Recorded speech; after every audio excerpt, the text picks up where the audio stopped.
दोस्तों, सुनहरे पर्दे पर कई तरह के कलाकार होते हैं। कुछ अपने अभिनय से हमें हंसाते हैं, गुदगुदाते हैं, तो कुछ हमारी आंखों में आंसू तक ला देते हैं। ऐसे बेहतरीन कलाकारों में चंद सितारे ऐसे भी होते हैं जो अपने अभिनय से समाज को झंझोड़ते हैं, सोचने पर मजबूर करते हैं और इसी वजह से वो अपनी छाप हम पर हमेशा के लिए छोड़ जाते हैं। दोस्तों, 29 अप्रैल 2020 की सुबह इरफान खान नाम का एक ऐसा ही रोशन सितारा बुझ गया।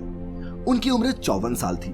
आज की इस वीडियो में हम डालेंगे इरफान के इस छोटे लेकिन सेलिब्रेटेड फिल्मी करियर और पर्सनल जिंदगी पर एक नजर। नमस्कार दोस्तों, और स्वागत है आप सभी का द मिस्टिका लैंड पर एक बार फिर। दोस्तों, इरफान खान का नाम उन लोगों में शुमार होता है जिन्होंने अपनी हाथों की लकीरों को खुद ही खींचा है। ऐसे लोग बाद में दूसरों के लिए एक मिसाल बन जाते हैं। इरफान खान उन गिने चुने भारतीय अभिनेताओं में शामिल हैं जो बॉलीवुड के अलावा हॉलीवुड में भी अपने बेहतरीन अभिनय के लिए पहचाने जाते रहे हैं। तभी तो हॉलीवुड के महान एक्टर टॉम हैंक्स को ये कहने पर मजबूर होना पड़ा था कि इरफान खान की आंखें भी एक्टिंग करती हैं। इरफान को 3 बार फिल्म फेयर अवार्ड और सर्वश्रेष्ठ अभिनेता के तौर पर फिल्म पान सिंह तोमर के लिए भी नेशनल अवार्ड मिल चुका है।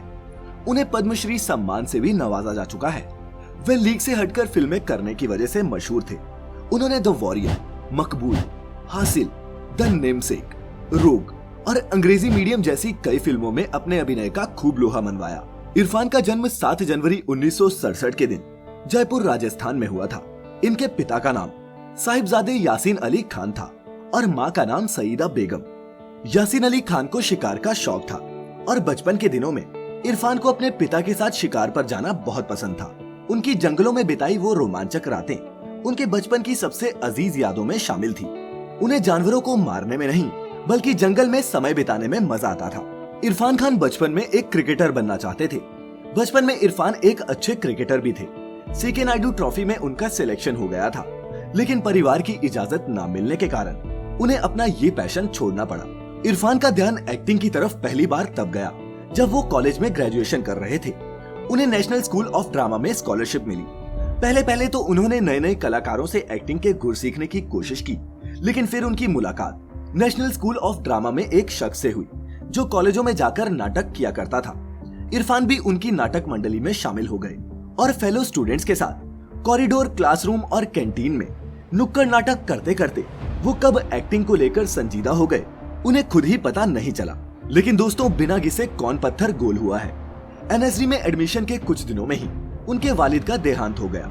ऐसे में इरफान को घर से मिलने वाली सपोर्ट बंद हो गई। ऐसे हालातों में इरफान को कुछ सहारा उन्हें मिलने वाली स्कॉलरशिप से मिला, लेकिन इरफान की जिंदगी की नाव में लंगर इतना मजबूत था कि ये नाव टिकी रही। सुतापा सिकंदर के साथ इनकी लव स्टोरी भी किसी फिल्मी रोमांटिक लव स्टोरी जैसी ही थी।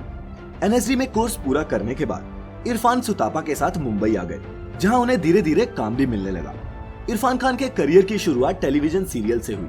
अपने शुरुआती दिनों में वो चाणक्य, भारत एक खोज और चंद्रकांता जैसे धारावाहिकों में दिखाई दिए और फिर 1988 में अपनी पहली फिल्म सलाम बॉम्बे में लेटर राइटिंग के रोल से अपने हिंदी सिनेमा के सफर की शुरुआत की।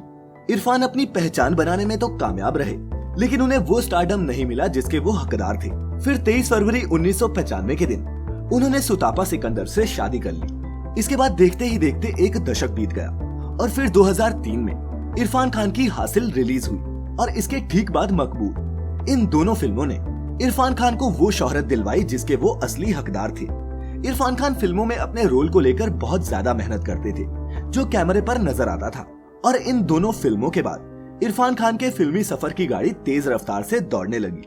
फिर Rog, life in a metro, slumdog millionaire, Paan Singh Tomar, the lunch box, Piku और इंग्लिश मीडियम जैसी कई फिल्मों की शक्ल में इरफान को एक के बाद एक कई सफलताएं मिली।